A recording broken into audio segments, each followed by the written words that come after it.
안녕하세요. 정보가 세상을 바꾼다 인포뱅크입니다. 이번에 전해드릴 내용은 중국 원유 수입 갈수록 증가, 미 이 사태에 따른 에너지 안보 위기 고조입니다. 여러분의 구독과 좋아요는 저에게 많은 도움이 되오니 구독과 좋아요 많이 눌러주시기 바랍니다. 그러면 시작해 보겠습니다. 이번 주제는 중국 원유 수입 갈수록 증가, 미 이 사태에 따른 에너지 안보 위기 고조. 이 배경이 되는 것은 세계 최대 원유 수입국이 되어가는 중국이 되겠습니다. 지금 중국의 원유 수입은 갈수록 증가할 수밖에 없고, 특히 LNG 수입도 마찬가지로 계속 증가할 수밖에 없는 상황입니다. 특히 LNG와 같은 경우는 중국에서 그 난방용으로 많이 쓰이거든요.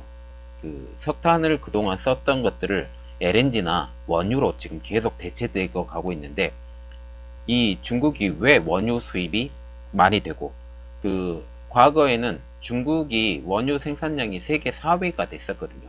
이런 상황이 지금 현재 세계 원유 생산량이 7위로 지금 떨어져 있는 상황인데, 이것과 여러 가지를 비교해서 여러분들에게 알려드리겠으니 구독 계속 해주시고 끝까지 한번 들어주시기 바랍니다. 그러면 시작해 보겠습니다.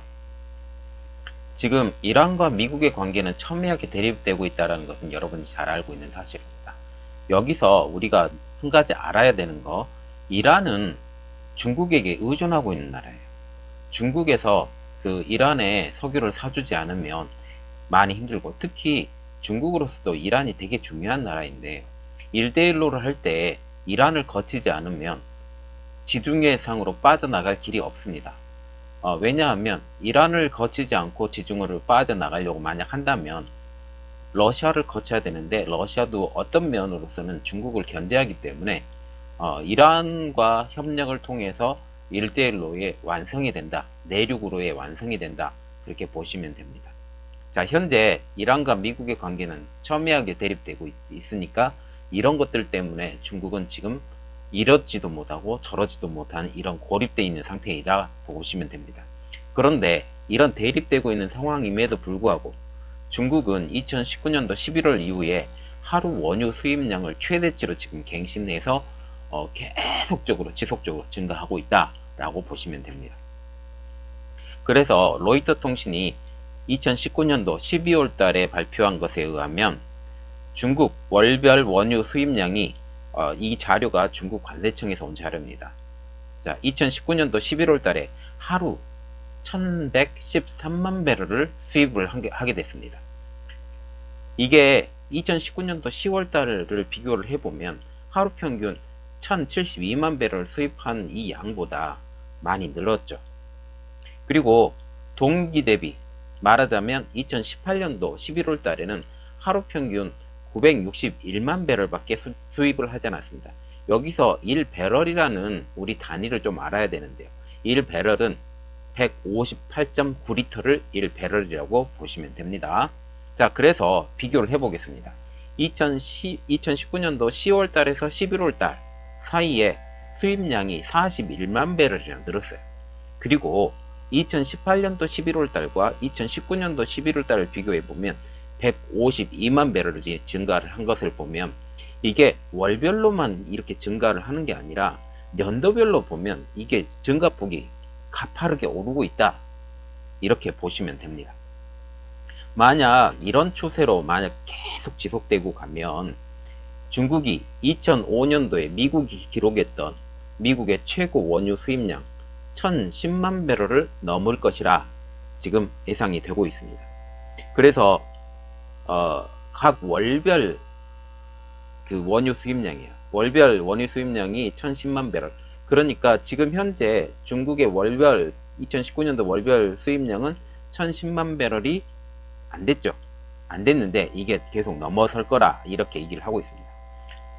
중국의 원유 생산량이 감소했다. 아까 제가 제일 처음에 언급했듯이 중국은 원유를 생산한 양이 4위가 될 정도로 원유 생산이 많았던 나라입니다.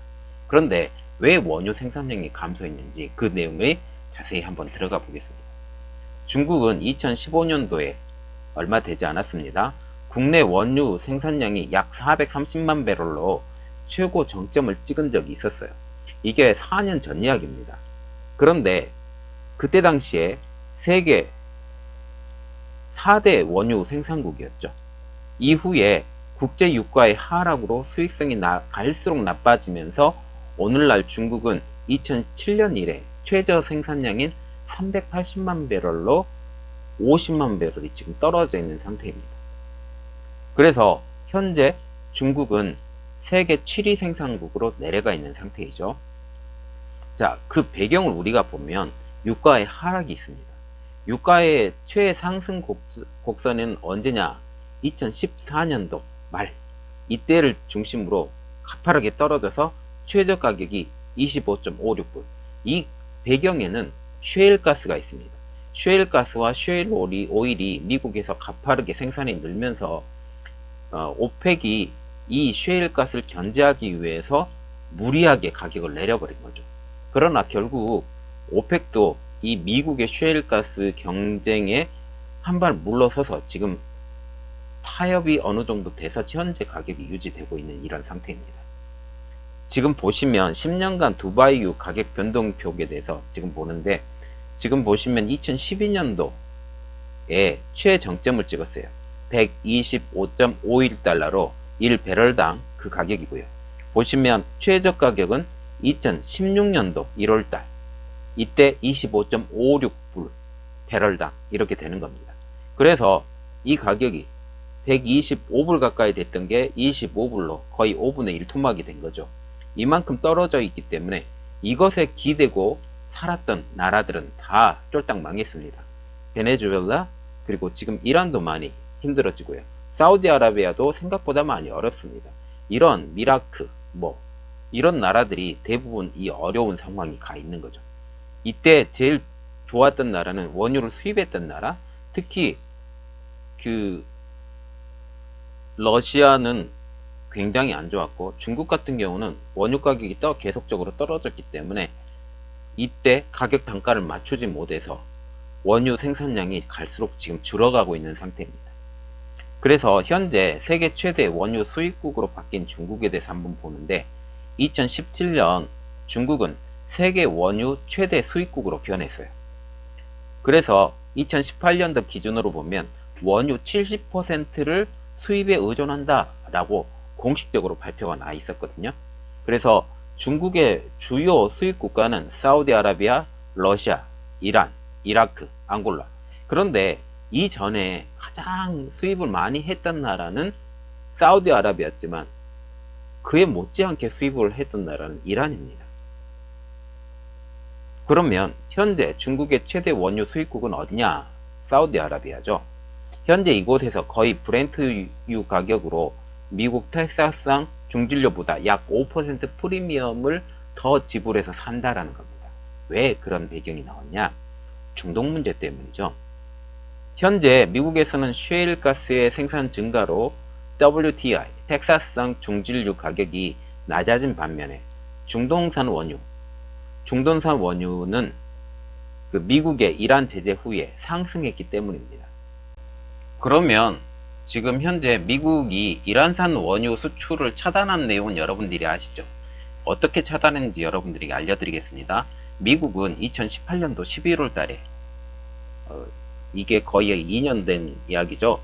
2018년도 11월 달에 2단계 경제 금융 제재를 제기하면서 이란산 원유 거래를 차단을 했죠. 그런데 그때 당시에 8개 국가는 이 차단을 해제했던 나라예요. 특히 한국과 중국은 여기에 포함되어 있는 나라여서 그 중에 중국은 예외적으로 이란산 원유를 계속 구입을 할 수 있었습니다. 그런데 2019년도 5월달, 이 5월달이라는 게 굉장히 중요한데요.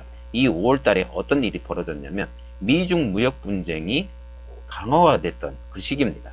이 5월달에 한시적 예외 조치를 종료하면서 중국은 공식적으로 이란산 원유 구매를 하지 못하게 했죠. 그러나 그 조치에 반발하며 일부는 이란에서 구매를 계속 하고 있어서 계속 제재가 지금 중국 회사에 들어가고 있는 상태입니다. 특히 2019년도 5월은 되게 중요한 중요한 시기인데요. 2019년도 5월 달에 미중 무역 협상이 결렬이 됐죠. 결렬이 되면서 화웨이 제재받았죠. 중국 물품에 대해서 관세가 인상이 됐죠. 이런 일들이 5월 달부터 시작해서 가는데 이때 마찬가지로 이란의 제재도 같이 들어가는 겁니다. 5월 달부터 이란, 중국 같이 제재가 들어가는데 우리가 눈여겨봐야 될 거 하나. 이란은 왜 제재를 받을까? 라고 한번 생각을 해보면 이란은 공식적으로는 뭐 핵 문제 때문에 그렇다고 하지만 제 개인적인 생각은 중국 때문에 제재를 받는데 그 이유는 중국을 에너지를 고립을 시켜야 되는데 이 이란에서 공급해주는 그리고 이란이 너무 중국하고 너무 가까워져 있기 때문에 그리고 이란의 그 지정학적 위치가 1대1로의 한 가운데에 들어가 있기 때문에 여기가 제재를 받게 되는 겁니다. 자, 그리고 이제 내용을 다시 들어가서 이란의 군부 실세 솔레이마니 공습 이후에 바뀐 정세에 대해서 좀 알아보겠습니다.